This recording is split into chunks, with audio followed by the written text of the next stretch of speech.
कहानी जराइम की के आज के एपिसोड में हम देखेंगे कहानी एक ऐसे गुनाह की जिसने पूरे दक्षिण भारत में खलबली मचा दी थी। दक्षिण कर्नाटक के अलग अलग शहरों से पुलिस को पब्लिक टॉयलेट से 20 से 32 साल की उम्र की दुल्हनों की लाशें मिल रही थी, वो भी सजी धजी।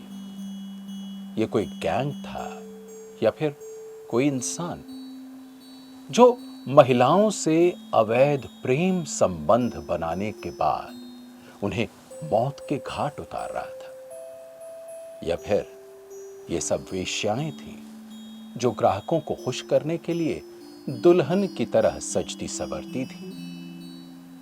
पुलिस मामले की तह तक पहुंचने में नाकाम रही और यह सिलसिला 6 साल 2003 से 2009 तक बदस्तूर चलता रहा।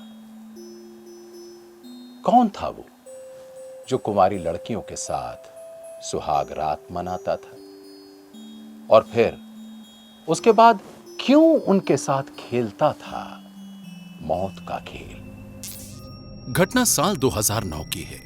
दक्षिण कर्नाटक के बंतवाल ताल्लुक के बारीमार गांव से अनीता नाम की एक कुंवारी लड़की गायब हो गई थी। इलाके में ये अफवाह फैल गई कि कोई मुस्लिम लड़का लड़की को भगा कर ले गया है, लेकिन जब 2-3 दिन बाद भी अनीता का कुछ पता नहीं चला तो परिजनों और ग्रामीणों ने मामले को सांप्रदायिक रंग देते हुए इलाके में हंगामा शुरू कर दिया। पुलिस पर मामले का दबाव बढ़ा तो जांच शुरू हुई।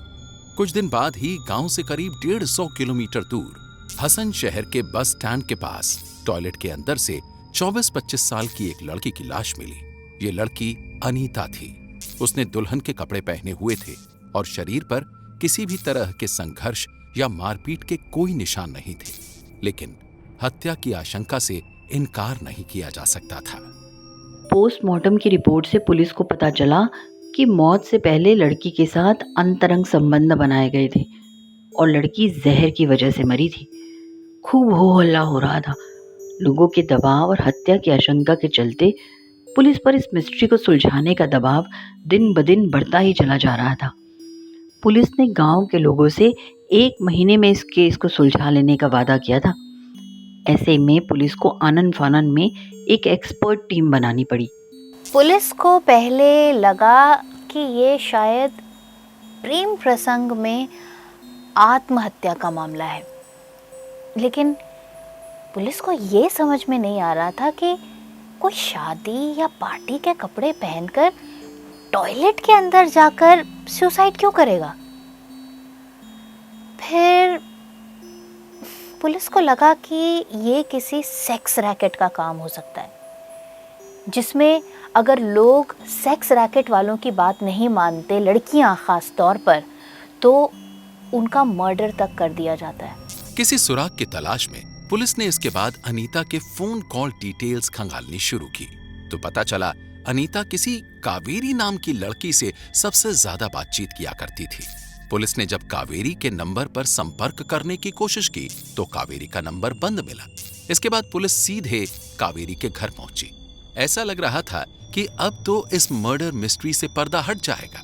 पुलिस को उम्मीद थी कि कावेरी से पूछताछ करके वो उससे इस गुनाह के सारे राज उगलवा लेंगे, लेकिन पुलिस वहां पहुंचकर हैरान रह गई।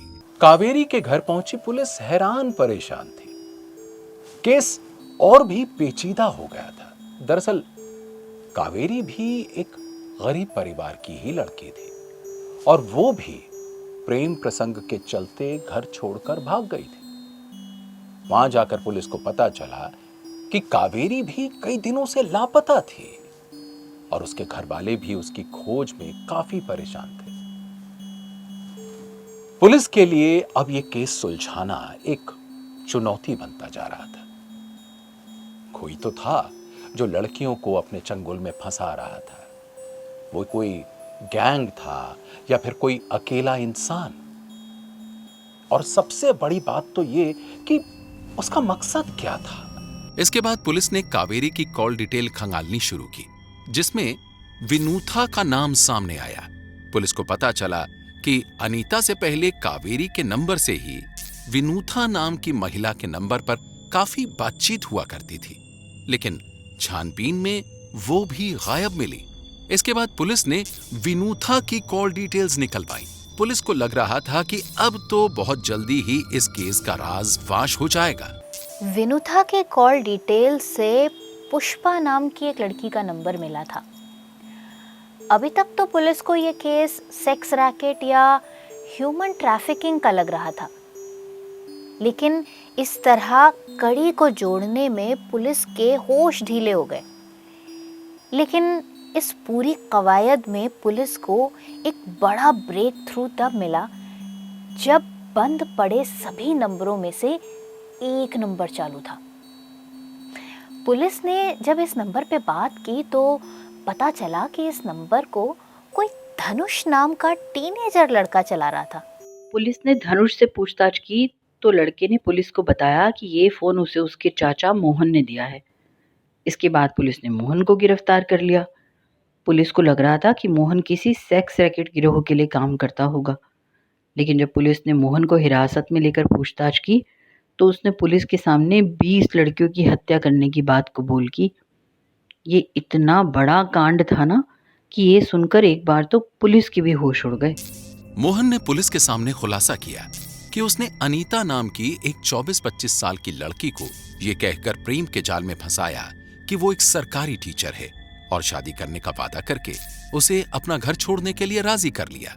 प्रेम दीवानी अनीता अपने गहने, रुपए, पैसे सब कुछ समेटकर घर वालों को बिना कुछ बताए घर बार छोड़कर चली गई। शादी से पहले ही दोनों एक लॉज में गए, जहां मोहन ने फर्जी कागज दिखाकर पति पत्नी बनकर कमरा बुक किया और नई जिंदगी की शुरुआत की खुशी में शादी से पहले ही सुहाग रात मनाई। अगले दिन शादी के लिए दुल्हन के कपड़े पहनकर हसन शहर के बस स्टैंड पर दोनों बस की प्रतीक्षा कर रहे थे। उसी दौरान मोहन ने अनीता को एक गोली गर्भ निरोधक गोली बताकर दी और कहा कि इसे टॉयलेट में जाकर खा लो, क्योंकि इसे खाने से उल्टी और चक्कर आते हैं। अनीता ने वैसा ही किया और गोली खाने के बाद टॉयलेट में ही उसकी मौत हो गई। पुलिस पूछताछ में मोहन ने बताया कि साल 2003 से लेकर 2009 के बीच उसने दक्षिण कर्नाटक के 6 अलग-अलग शहरों में बस स्टैंड के पास बने टॉयलेट में 20 सजी धजी दुल्हनों को जहर देकर मारा था। वो लड़कियों से दोस्ती करने के लिए खुद को सरकारी टीचर बताया करता था और उन्हीं की जाति और समुदाय का बताता था। इससे लड़कियां उसके झांसे में जल्दी आ जाती थी और अपने पैसे, गहने, जिस्म सब कुछ उसे सौंप देती थी। बाद में वो उन गहनों को धीरे धीरे सुनारों के पास बेच दिया करता था। लेकिन ये कहानी अपने पीछे कुछ सवाल भी छोड़ गई। लड़कियां आखिर क्यों अपने घरों से भागना चाहती हैं? और एक स्कूल टीचर मोहन अपनी अच्छी खासी नौकरी को छोड़कर किलर क्यों बन गया?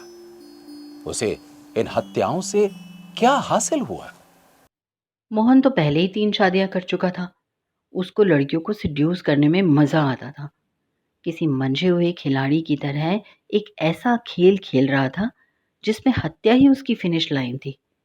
और उन लड़कियों का प्यार और गहने, वो तो उसके लिए किसी ट्रॉफी या मेडल के जैसे थे। ये सब उसके मन को एक अजीब सा सुकून देता था। मोहन ने अपनी मीठी बातों से जिन भी लड़कियों को बहकाया वो सब गरीब घरों की थी और वो अपनी गरीबी से निकलना चाहती थी। उन्हें लगा कि हो सकता है कि मोहन के साथ उन्हें एक बेहतर जिंदगी मिले।